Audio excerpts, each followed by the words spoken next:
Hello, salut à tous, vous me reconnaissez, c'est Bob Morland. Mais oui, voilà, ça y est, c'est fait. Le 28 septembre 2025, l'initiative Sauver les Laviaux sera mise au vote au niveau fribourgeois, la population fribourgeoise qui sera appelée à voter sur cette initiative. Je le rappelle, cette initiative lancée il y a plus de 2 ans par un collectif citoyen avait collecté pas moins de 10 000 signatures pour que cette initiative soit valable. Et qu'est-ce qu'elle vise, cette initiative? Eh bien, elle vise à modérer les constructions aux abords du lac de la Gruyère. Quand je dis les abords, c'est bien sur ses rives proches directement ou sur le lac en lui-même. Le projet de vague artificielle qui devait se développer derrière moi a mis le feu aux poudres il y a maintenant quelques années. Et c'est pour empêcher ce genre de constructions qui ne sont pas imposées par leur destination que cette initiative a dans le viseur.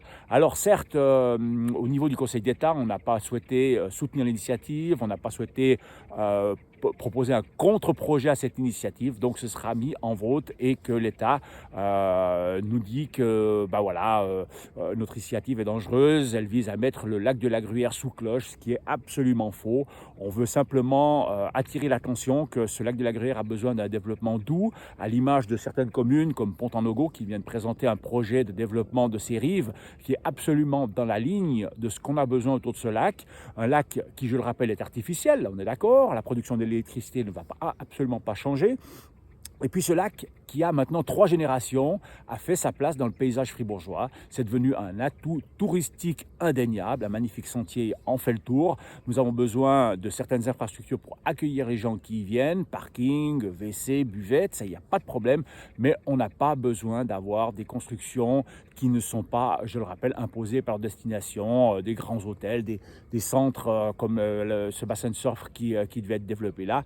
Ça n'a rien à faire dans le paysage de ce lac de la Gruyère. Alors la Gruyère, mais c'est Fribourg, oui, parce que voilà, l'idée est d'attirer l'attention sur l'ensemble du canton.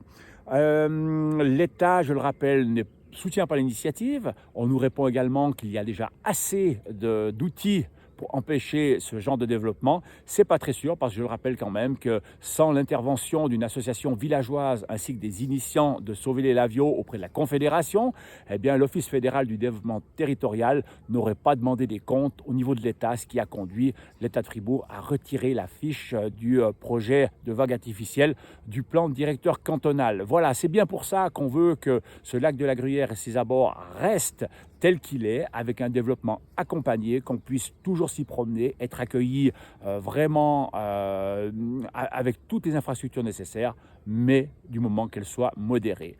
On en parle ici dans la région de Morlon, mais c'est pour l'ensemble du lac, parce qu'il n'y a pas que la vague artificielle qui posait problème, également des développements d'un quartier du côté de Pont-en-Nogo, le terrasse de Nogo, qui ne sont pas tout à fait dans les normes. Il y a d'autres projets qui sont en cours, et c'est pour ça qu'il faudra voter oui à Sauver les Laviaux le 28 septembre prochain.